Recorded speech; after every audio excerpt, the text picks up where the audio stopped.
Hi friends, welcome back to my channel. ഇന്നത്തെ നമ്മുടെ recipe ഒരു നാടൻ അവിയലാണ്. നമ്മുടെ സദ്യയുടെയൊക്കെ വളരെ എളുപ്പത്തിൽ നമുക്ക് തയ്യാറാക്കാൻ പറ്റിയ ഒരു അവിയലാണ്.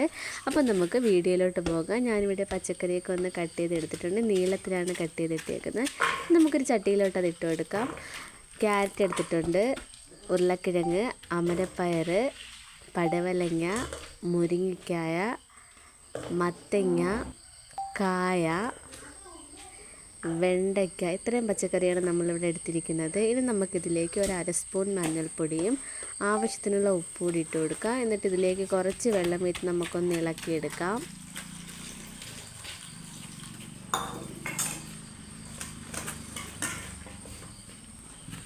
നമ്മുടെ ഗ്യാസ് കത്തിച്ച് നമുക്ക് ഈ പച്ചക്കറി ഒന്ന് വേവിക്കാൻ വെക്കണം. ആ സമയം കൊണ്ട് നമുക്കിതിന് വേണ്ടിയുള്ള അരപ്പ് റെഡിയാക്കി എടുക്കാം.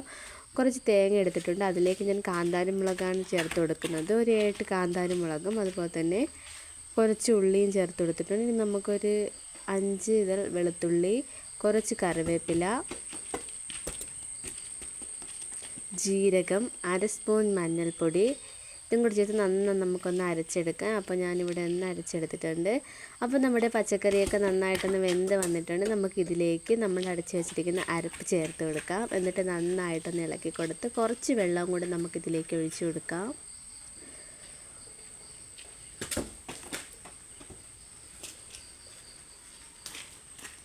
എന്നിട്ട് നമുക്ക് നന്നായിട്ട് ഇളക്കി കൊടുത്ത് ഇതൊന്ന് തിളച്ച് വരുന്നത് വരെ നമുക്ക് വെയിറ്റ് ചെയ്യാം. അപ്പം നമ്മുടെ അവിയൽ നന്നായിട്ടൊന്ന് തിളച്ച് വന്നിട്ടുണ്ട്. ഇനി നമുക്ക് ലോ ഫ്ലെയിമിൽ ഇട്ട് കൊടുത്ത് ഒന്ന് വേവിച്ചെടുക്കണം.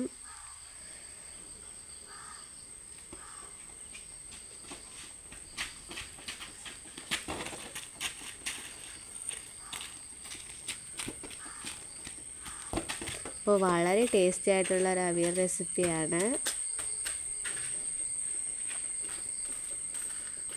അപ്പം നമ്മുടെ അവിയലിലെ വെള്ളമൊക്കെ നന്നായിട്ടൊന്ന് വറ്റി വന്നിട്ടുണ്ട്. ഇനി നമുക്ക് ഫ്ലെയിം ഓഫ് ചെയ്യാം. ഇനി നമുക്കിതിലേക്ക് കുറച്ച് താളിച്ചൂട് ഒഴിച്ച് കൊടുക്കണം.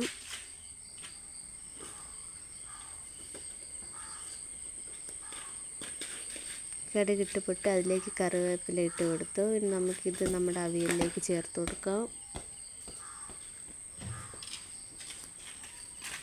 നന്നായിട്ടൊന്ന് ഇളക്കി കൊടുക്കണം. നമ്മുടെ വളരെ ടേസ്റ്റി ആയിട്ടുള്ള അവിയൽ ഇവിടെ തയ്യാറായിട്ടുണ്ട്.